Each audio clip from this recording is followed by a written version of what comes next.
de San Pedro e sou membro fundador da Academia Latino-Americana de Ufologia Científica do Dr. Júlio Acosta Navarro. Além de eu amar ufologia, eu sou formado em logística pela FATEC São Paulo e eu trabalho como analista e consultor de logística em uma empresa de software especializada. Importante explicar que a nossa equipe de ufologia começou suas investigações há 10 anos, quando ainda não era formalmente uma academia de ufologia. Mas já nessa época eram desenvolvidos estudos e pesquisas sobre o assunto.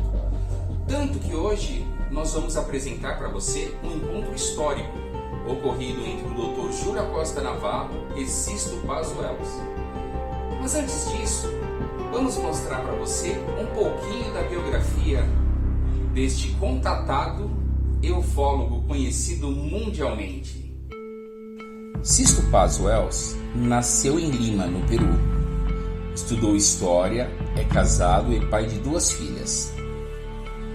Ele é filho de Carlos Paz Garcia, que foi astrônomo e assessor científico da Força Aérea Peruana, além de um pesquisador interessado em ufologia.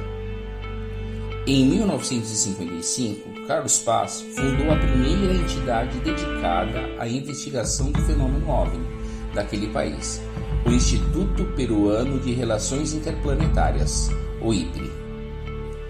Sisto seguiu os passos do pai e desde muito jovem mostrou interesse por ufologia.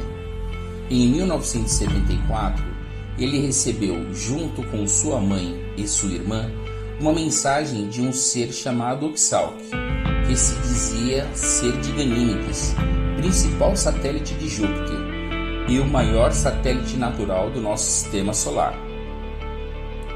O ser extraterrestre agendou um avistamento para o dia 7 de fevereiro de 1974, às 9 horas da noite, no deserto de Chilca, no Peru. Todos foram convocados e o compromisso foi cumprido. Na data marcada, apareceu uma aeronave em forma de lente, muito brilhante, onde era possível ver até as janelas. Mas Sisto Paz queria ir além. Tinha vontade de se comunicar com os alienígenas, não apenas do modo tradicional, fisicamente, mas também astralmente, em sonhos ou telepaticamente. As suas experiências deram certo, as comunicações foram estabelecidas e os fatos acabaram ganhando grande repercussão na imprensa nacional e internacional. Foi assim que as notícias dos avistamentos de OVNIs chegaram ao conhecimento do jornalista espanhol Juan José Benítez Lopes, hoje mais conhecido como JJ Benítez, famoso escritor de livros, principalmente pela série Cavalo de Troia. Sisto Paz tinha apenas 19 anos e, junto com seu irmão Carlos Roberto Paz Wells, ou Charlie, convidaram Benítez para ver pessoalmente um objeto voador não identificado. Os extraterrestres teriam dito a Sisto Paz o local, a data e o horário que iriam aparecer com sua nave, a baixa altitude. E realmente o encontro programado aconteceu, no deserto de Chilca, em 7 de setembro de 1974, às 9h15 da noite. Benítez foi informado do avistamento com uma semana de antecedência. Na verdade, Benítez, Sisto, seu irmão Charlie e outras 7 pessoas viram não apenas um, mas 2 OVNIs. No final desse mesmo ano, em 1974, Sisto e Charlie fundaram a organização Rama, a partir de um contato com entidades extraterrestres. O objetivo do grupo era transformar o ser humano, promover a paz, ampliar a sua visão de mundo e despertar de sua consciência. Vários outros grupos começaram a surgir e seguir os mesmos princípios da missão Rama. Anos depois, em 1990, essa organização foi desfeita oficialmente. Mas ainda hoje existem diversos grupos que trabalham de forma independente em vários países. Em mais de 10 oportunidades, Sisto Paz convocou membros da imprensa internacional para testemunhar, registrar e fotografar os avistamentos de luzes e objetos no céu. Mesmo assim, Sisto enfrentou momentos difíceis e teve que encarar o ceticismo até mesmo dos chamados ufólogos sérios. Em 1994, ele foi convidado a participar de um programa de TV espanhol chamado La Hora de la Verdad e foi submetido a um teste de polígrafo, popularmente conhecido como detector de mentiras, que é um aparelho que serve para registrar variáveis psicológicas e fisiológicas durante um interrogatório. Em uma das questões feitas a Sisto Paz, o aparelho detectou uma resposta supostamente falsa. E a pergunta foi a seguinte: você realmente viajou em uma espaçonave para outro planeta? Sisto disse que sim, mas sua resposta foi considerada falsa. Sisto sempre afirmou ter visitado Ganímedes. Ele explica que falhou na pergunta porque Ganímedes não é um planeta propriamente dito, e sim um satélite. É importante lembrar que as respostas dadas a todas as outras questões feitas a ele foram interpretadas como verdadeiras. Atualmente, Sisto Paz Wells é autor de mais de 20 livros, publicados em diversos países. Ele continua a percorrer o planeta levando suas mensagens. Participa de fóruns internacionais, congressos e outros eventos. Viaja o mundo dando entrevistas e palestras sobre o fenômeno e se descreve como um mensageiro de paz e esperança.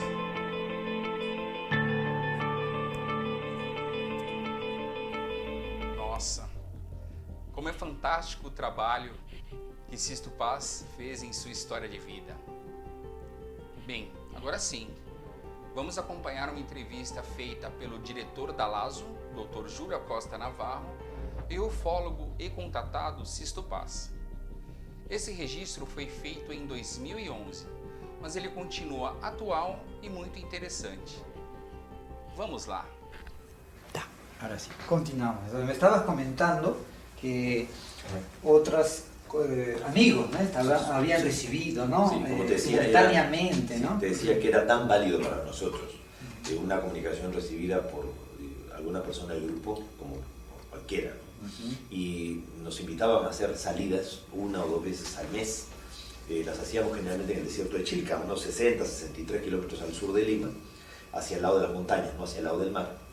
Y en estas salidas pues, podía ser tanto de día como de noche, o sea, ellos no son noctámbulos, así que puede darse la experiencia en cualquier hora. Y teníamos avistamientos de 1, 2, hasta 3 objetos, o uno solo que se dividía en varios, o uno solo que soltaba un racimo de pequeñas esferas que revoloteaban alrededor nuestro, o sea, eran esferas físicas, visibles, ¿no? Tangibles. Entonces, el grupo fue creciendo mucho, cada uno fue trayendo familiares, conocidos, amigos, como el contacto era tan accesible a todos, ¿no?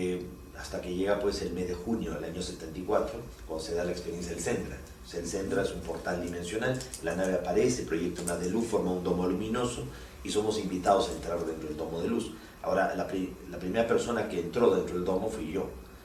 Posteriormente, a las 2 semanas, 7 personas todos juntos entramos y a partir de ese momento mucha gente de forma individual y de forma colectiva repitieron la experiencia.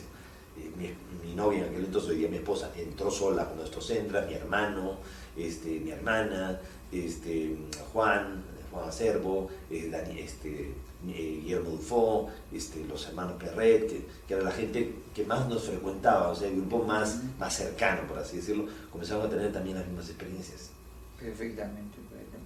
Y fuera de el autor JJ Benítez, que fue un primer investigador, ¿no? Que escribe sobre el grupo Rama, ¿ha habido hasta el momento algún otro escritor que por fuera haya pues investigado o escrito? Sí, sí. ¿Ha habido aparte de JJ Benítez? Claro que sí, hay muchas publicaciones, hay muchos libros, incluso enciclopedias, como la que sacó el doctor Jiménez del Oso en España, donde dedica un capítulo completo al contactismo, al tema del grupo Rama, a la psicografía, siendo nosotros como parte de los personajes centrales de todo esto, ¿no? Pero hay libros también que tienen muchos, o sea, que tienen capítulos dedicados al contactismo que hablan de nosotros, ya, tanto en castellano como en inglés, ¿no?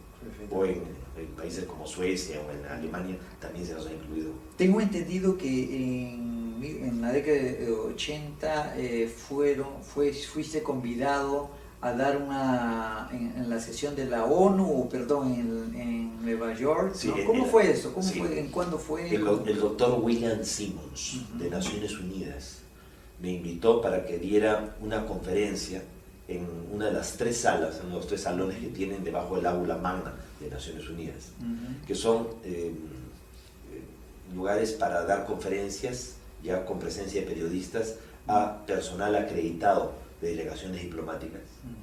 Esto lo organizó pues el doctor William Simmons, que es parte del personal de Naciones Unidas, ya, y que tocan realmente, o sea, hacen estas conferencias sobre temas diversos, ¿no? Temas de interés público, o sea, de interés mundial. Mundial, así público es, y mundial. Así es, entonces, casi con un año de anticipación ya se hacen estas, podemos decir, estas programaciones, así que fue un gran honor ya estar allí precisamente en Naciones Unidas y dar esta conferencia. Y les gustó tanto la conferencia, y de hecho estuvieron presentes en la conferencia que di la periodista Josie Mejía del Canal 41, el programa Nueva York Ahora. Entonces les gustó tanto, ¿no? Hubo también experiencias, o sea, preguntas muy interesantes de parte de delegados diplomáticos, como el delegado de Rusia, que decía si realmente estos seres existen y se están manifestando y todo, ya, ¿qué piensan de nosotros? ¿Cómo nos ven? ¿No? ¿Y el público era un público, o sea, no era público diplomático? ¿Cómo, sí, era diplomático, era personal acreditado de Naciones Unidas y gente de delegaciones diplomáticas. ¿A partir de ahí hubo alguna consecuencia más directa para ONU? Estaba también el periodista de la MUFON, Antonio Neus, también estuvo presente y testigo de esto. Eso fue en 1986. 86, así es. Y le gustó tanto que me invitaron para que a la semana siguiente ya diera otra conferencia. Y eso es extraño porque generalmente esto se programa con un año de anticipación. Entonces, pues al parecer gustó mucho y entonces di esa otra conferencia. Pocas veces la ONU se ha preocupado pues directamente por la cuestión ufológica, ¿no? O sea, pues, en el año 78, en el año 1978 fueron convidados en la varios... 33 Asamblea General de las Naciones Unidas. Pues estuvo el doctor Allen Hynek, estuvo ahí también Jacques Vallée, hubo un gobierno de Grenada que quiso impulsionar, crear una comisión específica. El primer ministro de Grenada ya fue el impulsor de esta reunión y de esta conferencia para tomar acuerdos realmente a nivel de Naciones Unidas. Ya es curioso porque al poco tiempo invadieron Grenada. Exactamente, eso es lo que hay que preguntarse, ¿no? Si hay algún tipo de relación entre esta cuestión de un país pequeño, ¿no? Que estaba no solo a nivel ufológico, sino a nivel de otras políticas sociales y económicas, ¿no? De ser un país próximo geográficamente a los Estados Unidos y que en esa tentativa pues de mudar sustancialmente, incluyendo, de tal manera para al final terminan invadidos, ¿no? Sí. ¿Habrá relación? O sea... Por eso se presta todo tipo de suplicaciones. Claro, exactamente. Muy bien. Una cosa que quería saber es lo siguiente. Hay una información, ¿no? que lo leí por primera vez, es un libro de un autor brasileiro que habla de los contactados. Es un autor brasileiro, ¿no? Y habla pues hace 2 años. Conocí al escritor, leí, analicé, ¿no? La verdad que la línea de él es en la línea opuesta, una idea escéptica, por decirlo así, ¿no? Entonces llega momentos en que trata pues de desacreditar, o sea, su línea es intentar desacreditar todo, ¿no? Ahí por primera vez leí que cuando analizaba el caso de Rama citan un evento que ocurrió en España, parece, donde fuiste entrevistado, creo que hubo un examen de detector de mentiras, ¿no? Cuéntanos un poquito de eso, ¿cómo fue eso? Fue en el año 95. Hay un programa de la televisión, bueno, había, porque ya hasta murió el presentador. Ya, el programa se llamaba La Máquina de la Verdad, el detector de mentiras. Entonces, ellos me preguntaron a mí si yo estaría dispuesto a someterme al detector de mentiras, y dije que sí, no había ningún problema. Ahora, yo no puse ninguna condición de dinero, de que me tenían que pagar para presentar y todo. Ellos, la norma del programa es que le pagan a las personas que se prestan a esto, pues una cierta cantidad de dinero, ¿no? Con todos los impuestos pagados y todo. Pero ellos me llamaron y me dijeron, ¿usted estaría dispuesto y todo eso? Digo, sí, ¿por qué no? Entonces, hay mucha gente que por envidia, ¿no? Ataca a personas que como yo son invitadas a programas de televisión como esto, donde ellos ni aún pagando los invitarían. ¿Ya? Entonces, la fama y el prestigio y todo siempre va a generar envidia, aparte de la polémica, siempre es envidia. Ahora, yo puse una sola condición para participar del programa, que fuera en directo, y fue grabado. O sea, no se respetó lo que yo pedí. Si supuestamente el que tiene que perder soy yo, ¿por qué lo hicieron grabado? Y qué curioso que quien se encargó de hacer el análisis del detector de mentiras y todo, era un técnico del gobierno de los Estados Unidos, ni siquiera era un español. Que no hay personas en España que lo puedan hacer porque tuvieron que convocar a alguien del gobierno norteamericano cuando pues yo en el año 89 había sido prohibido de ingresar a los Estados Unidos después de la última vez que invitamos a la prensa, ¿no? Muy curiosa. Ahora, yo recuerdo muy bien el programa, ¿ya? Y lo que dijo justamente el técnico norteamericano al final del programa. El señor Sixto Paz no es un mentiroso ni es un fabulador. No tiene ningún interés comercial, ni sacar provecho, ni manipular gente. Pero si es que ha viajado a otros planetas, debe haber sido en sueños. ¿Ya? Esa fue la respuesta. El detector de mentiras, ¿ya? No te dice si, o sea, te dice si mientes o no mientes, ¿ya? Pero no tiene juicio de valor como que este señor es un mitómano, o sea, se cree tanto lo que dice que seguro que se lo ha inventado, ¿no? O sea, o mientes o no. Y si él empieza diciendo, y está el programa, se puede ver, incluso está en internet, ¿ya? El señor Sixto Paz no es un fabulador ni un mentiroso, no tiene ningún interés comercial ni de manipular gente. Entonces, ¿qué podemos entender? ¿Cierto? Ahora, ¿qué hubiera sido peor? ¿No haber ido? O sea, si vas, ¿por qué vas? Y si no vas, ¿por qué no fuiste? O sea, al final, nunca nada de lo que hagas estará bien.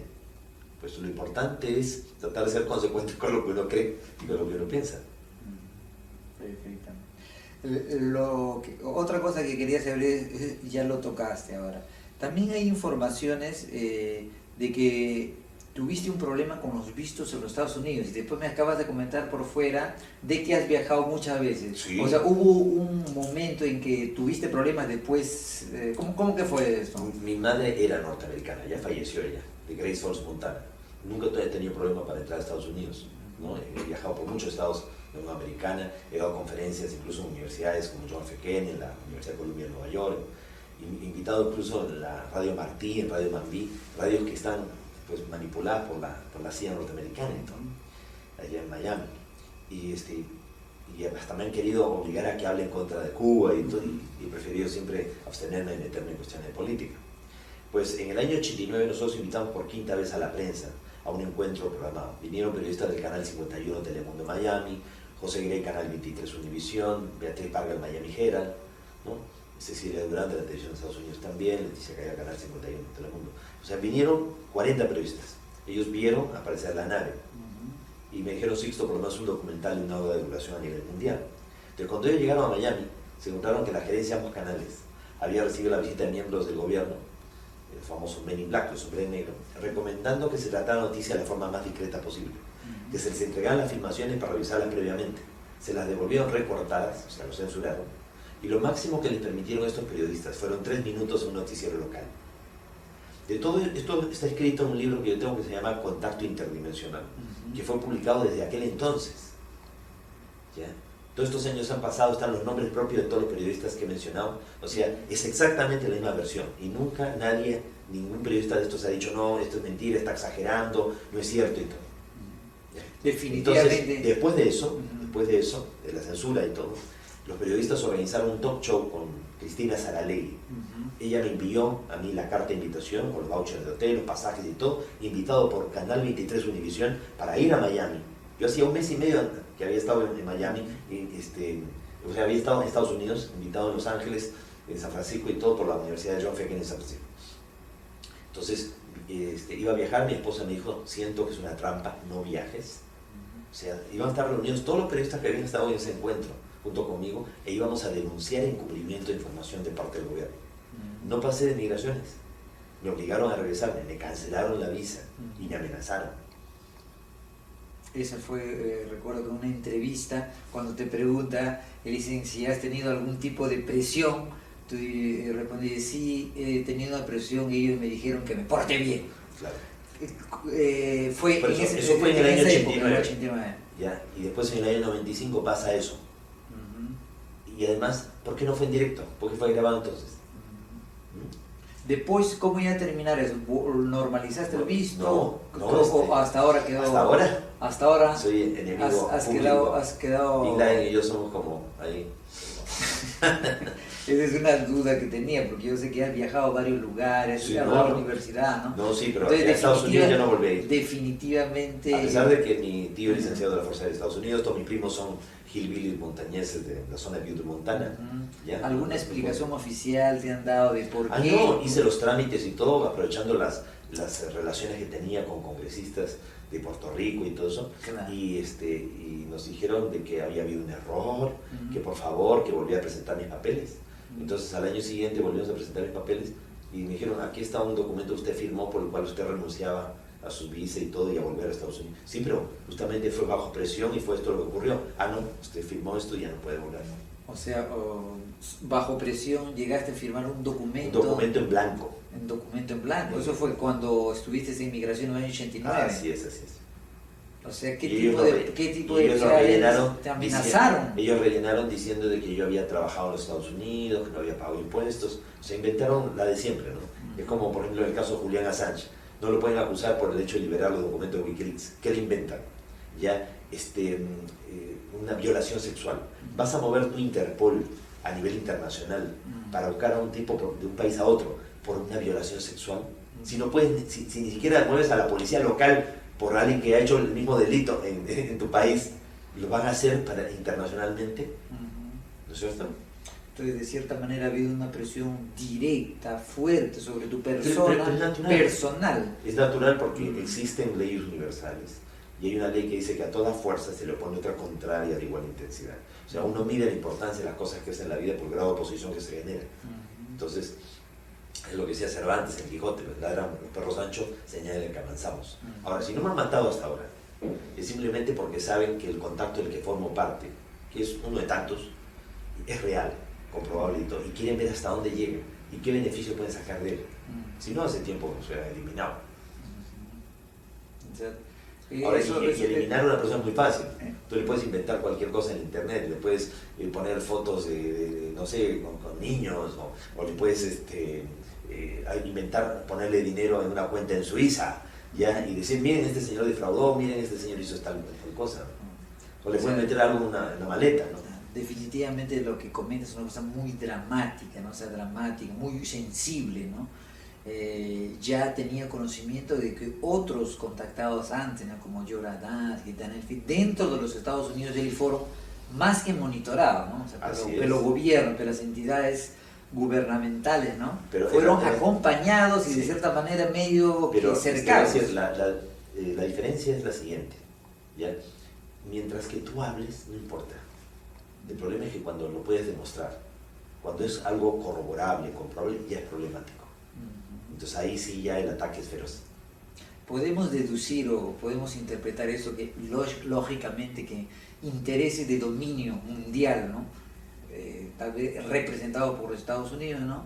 Tienen un interés de que la comprobación de los extraterrestres, de la visión de ellos, pues amenaza los intereses de este poder dominante. O sea, a los militares le da lo mismo que sean extraterrestres o extranjeros.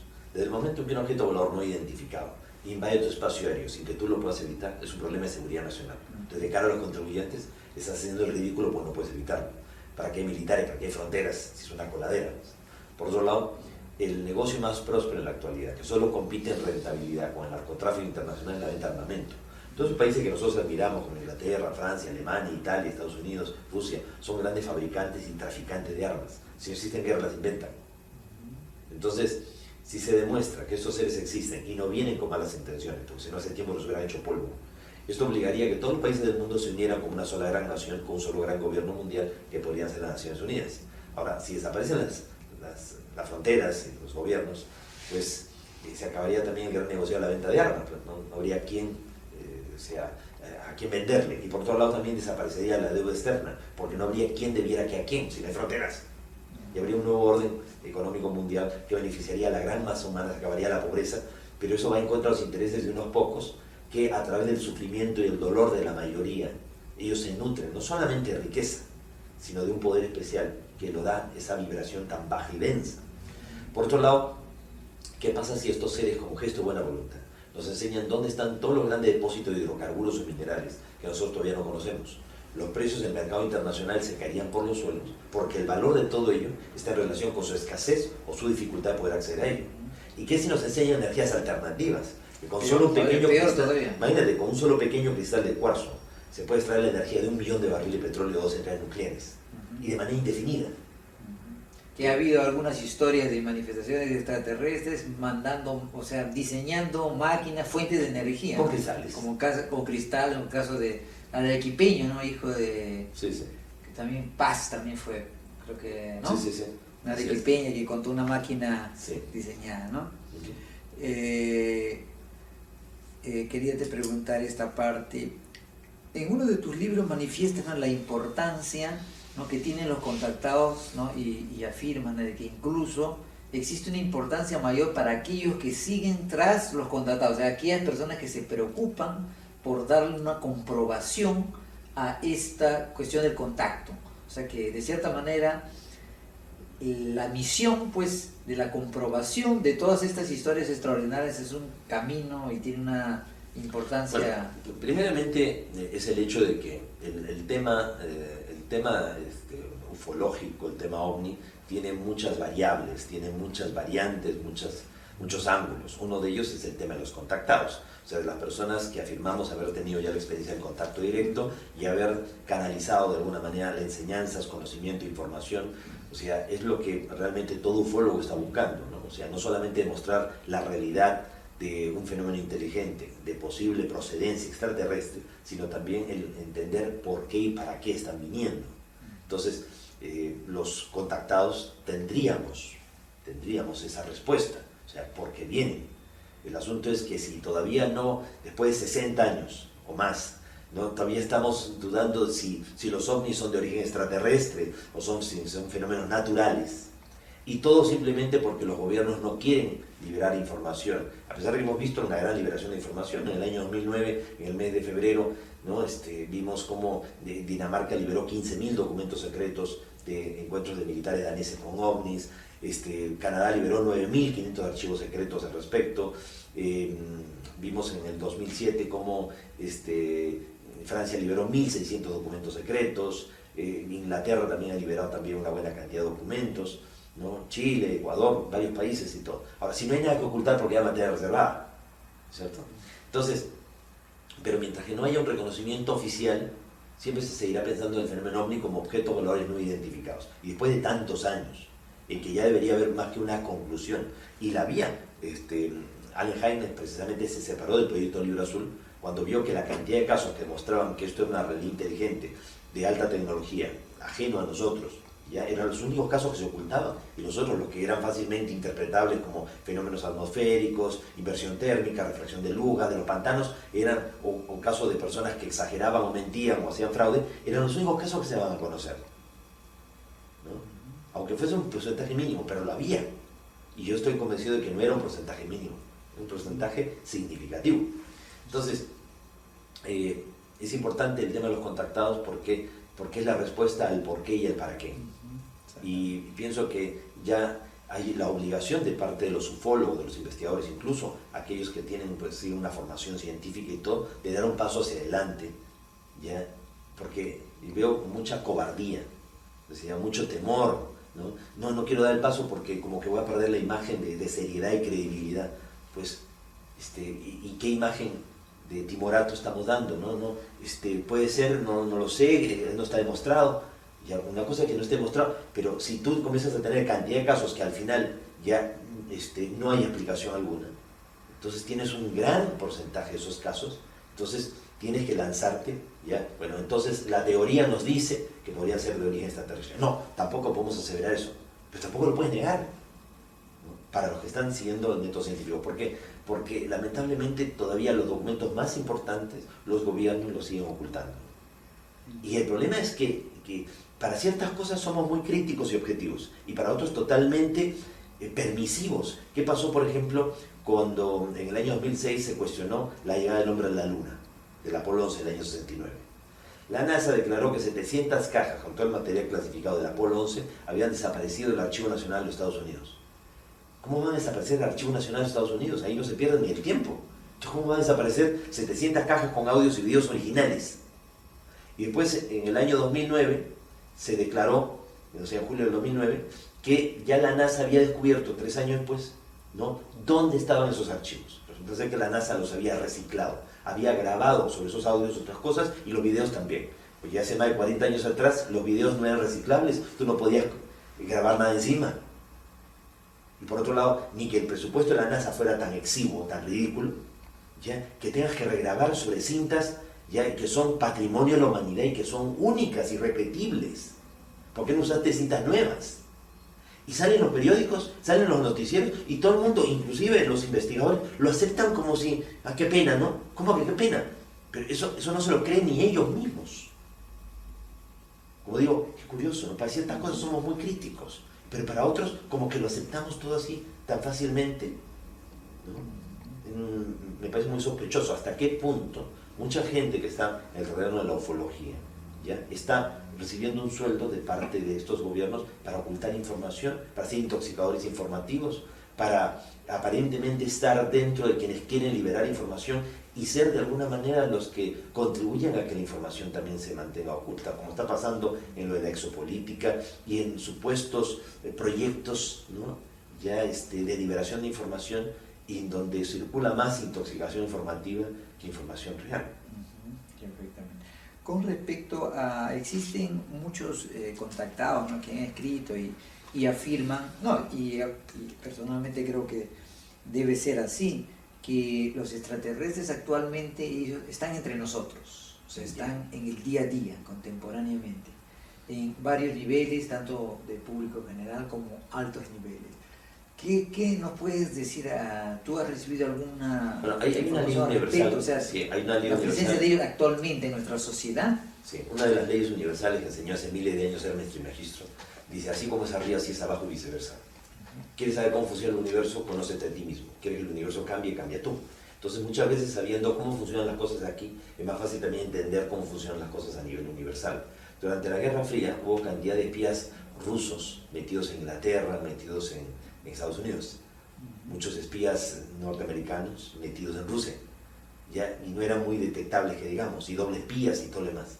Entonces, si puede haber gente infiltrada, ¿no?, en nuestro mundo, mimetizándose con el ambiente, ¿por qué no podría verlo con extraterrestres? Ahora, obviamente no va a ser una persona verde con antenas caminando por la calle. Aún así, si pasara por la calle alguien verde con antenas, nadie le prestaría atención en este momento. Pensaríamos que es una propaganda, que es un programa de televisión, que es una broma, o que es un exhibicionista, ¿no? ¿Cuánta gente hay veces que se pone en las esquinas pintado de dorado, ya haciendo mímica, y simplemente para pedir unos cuantos reales o unos cuantos pesos, ¿no?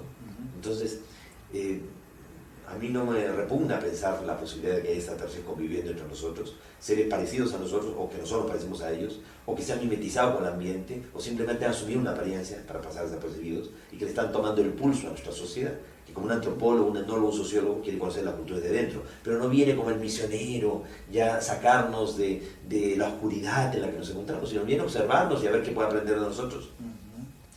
¿Qué nos puedes comentar acerca de los personajes o fuerzas negativas que influencian nuestra sociedad? Y también en el libro de tu hermano Semeadores de la Vida, que fue escrito aquí en Sao Paulo, ¿no? Él cuenta desde su punto de vista cómo fue la historia de Rama, ¿no?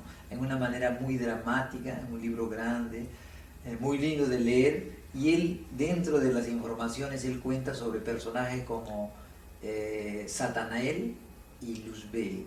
¿Qué nos puedes así contar así de esta cuestión de la fuerza negativa? Sí. Bueno, según los guías extraterrestres, lo que ellos nos han compartido, hace 25.000 años los nuestros, dos grandes civilizaciones fueron enviados aquí a la Tierra en calidad de guardianes y vigilantes por un gobierno que tiene nuestra galaxia, compuesto por 24 ancianos, ¿no? El Consejo de la Confederación de Mundos de la Galaxia. Todos los mundos más evolucionados de nuestra galaxia, en capacidad de ayudarse y ayudar a otros planetas que están en vías de evolución, se encuentran bajo la regencia de ese consejo de 24 seres, que serían los mismos 24 ancianos que se mencionan en el Apocalipsis de San Juan. Entonces, por debajo de estos 24 ancianos había todo un orden jerárquico de civilizaciones. Estarían los llamados ingenieros genéticos o sembradores de luz, sembradores de vida, una suerte de jardineros cósmicos. Más abajo tenían los guardianes y vigilantes, y más cerca a nuestros los instructores. Entonces los 24 ancianos disponen quién puede venir aquí o a cualquier lugar, intervenir o impedir de que nadie perjudique o intervenga inadecuadamente. Entonces hace 25.000 años, dos grandes civilizaciones, los de Orión y los de las Pleiades, fueron enviados a la Tierra como guardianes y vigilantes. El jefe de los Oriones era un ser de aspecto reptiloide llamado Satanel, que nosotros conocemos como Satán o Satanás, un extraterrestre, que no hay que confundirlo para nada con Lucifer o Luzbel, que sería un ser ultraterrestre. O sea, nosotros vivimos en un universo material de 7 dimensiones. Y más allá de la 7ª dimensión, como en la música, en una octava superior, hay un universo paralelo que ya no es material, es mental. Octava, 9ª y 10ª dimensión pertenecen a ese universo mental. Y de la 11ª dimensión para arriba habría un tercer universo que es espiritual. El universo espiritual creó el mental creó el material. Según según la cosmogonía extraterrestre, esa es la visión que ellos tienen.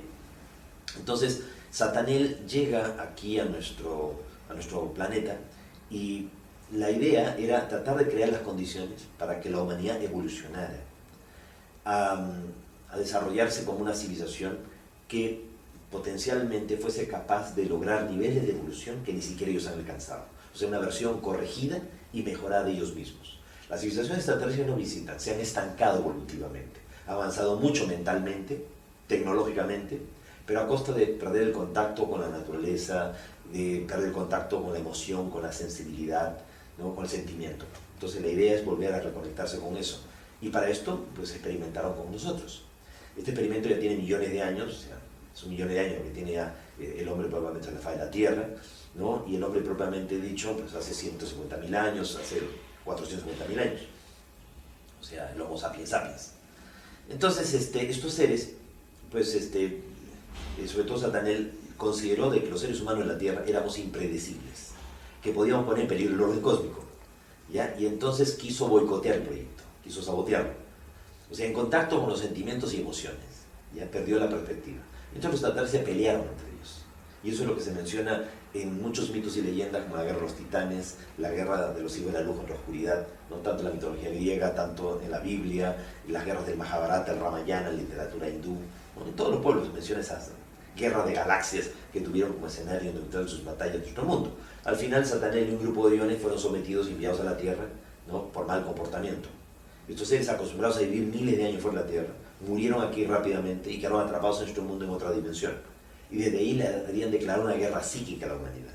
Y se han constituido como un gobierno secreto mundial tenebroso, negativo. Ahora, ellos no pueden actuar libremente o abiertamente porque no están encarnados físicamente. Entonces, ellos poseen a gente débil de carácter, débil de voluntad, encendiendo sus carismas y ubicando a esas personas en la política, en la religión, en la economía, en los mandos militares, en la moda, en la música. Y a través de ellos tratan de mantener el caos mundial. Entonces, de ahí es donde surgió los Illuminati, ¿no? O sea, Adam de Weishaupt y el barón Nathan de Rothschild en el siglo XVIII, pues fundan la secta de los Iluminados de Baviera bajo la apariencia de una logia masónica, pero nada que ver, la masonería es algo muy positivo, mientras que estos son muy tenebrosos, ¿ya? Y la idea es crear un gobierno mundial no satánico, ¿ya? En donde para ellos el único dios es Lucifer, que es esta entidad del universo mental. Y lo curioso es que para ellos, o sea, el símbolo que ellos utilizan es un triángulo que en el extremo superior está la imagen del ojo, ¿ya? Mientras que si el triángulo tiene el ojo en el centro, es la omnipresencia y la omniconsciencia o la omnisciencia de Dios. Pero si el triángulo, ¿no? Tiene el ojo desplazado hacia la parte superior, no está en el centro, representa a Lucifer. Entonces el símbolo de los iluminados o los Illuminati. Y eso es lo que ejercen el control a nivel mundial. Y Lucifer, Satanael, la figura fue explicada. En cuanto a Lucifer, sería, pues, no sería un personaje más corporal, tal vez. Es un ser espiritual, es un ser ultraterrestre, no tiene corporeidad física, pero que él también hace su labor disociadora en este universo material. Serían dos personajes, sí. Satanael diferenciado. Satanael, que es un leal seguidor de la influencia de esta entidad. Ahora, Satanael y un grupo de Oriones fueron exiliados aquí en la Tierra. Si bien no todos los Oriones participaron de la disidencia, los Oriones fueron reemplazados por los seres de Sirio, de Can Mayor, quienes junto con los Pleiadianos siguieron aquí en la Tierra como guardianes y vigilantes. El problema es que estos seres que estaban atrapados en nuestro mundo influyeron sobre los Pleiadianos, y de tal manera que 200 de ellos, liderados por un ser llamado Semyaza, tuvieron contacto sexual con seres humanos de la Tierra, lo cual nunca había ocurrido. O sea, eso fue una transgresión tremenda. Entonces, los mestizos, producto de esta relación, fueron reunidos en un grupo de 10 islas, la mayor de ellas, Gailundal, y surgió el mito de Atlántida.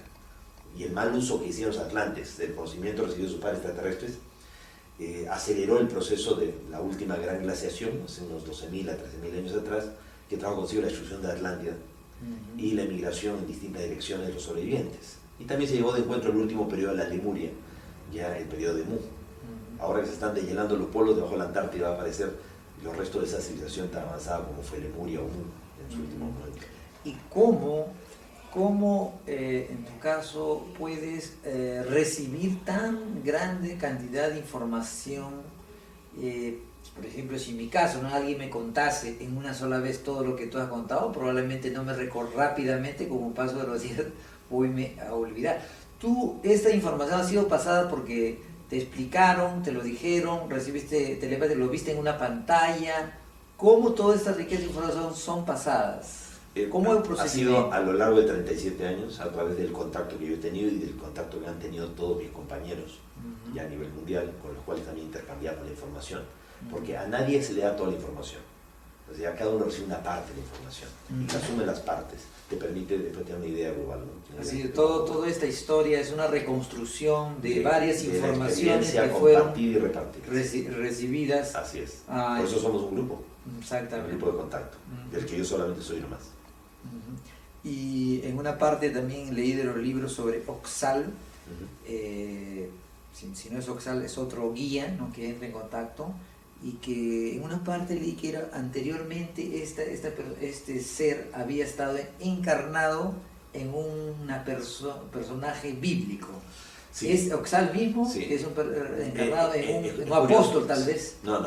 Es curioso porque, si bien es cierto que no todos los grandes personajes de la historia bíblica, ¿no?, ni de la historia de la humanidad han sido extraterrestres, sino terrestres extra, ¿ya?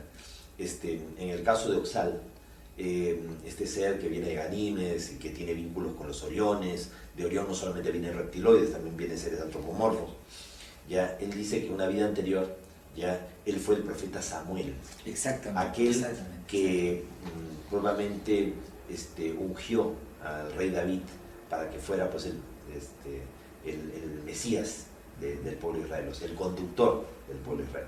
Ahora, obviamente, pues Samuel tuvo una vida bastante problemática, además, o sea, cometió una serie de violentos asesinatos en el nombre de la fe y todo, o sea, una persona realmente que tenía sus cosas positivas, pero tenía cosas muy negativas. Entonces, eso podría explicar también por qué la preocupación o por qué el karma, la deuda pendiente con la humanidad. Sí. Exactamente, muy bien. Hay una obra que es Yo visité Ganímedes, que es siempre asociada a la historia de Rama, por su contemporaneidad, ¿no?, porque fue poco tiempo antes de la historia de Rama, porque fue en el Perú, ¿no? Porque Fue bastante antes, fue en el año 72 que salió publicado. Y porque ocurrió en el Perú, ¿no? Porque muchas cosas son parecidas sobre Ganímedes, la experiencia real. Y hay poca, poca información así concreta y de fuente primaria. Es que es una novela. Lo que pasa es que José Rociano Holder, el autor, escribió bajo el seudónimo Yosif Ibrahim. Y el personaje es Pepe. O sea, Pepe es José, José es Yosif. O sea, tres personas diferentes y un solo autor verdadero.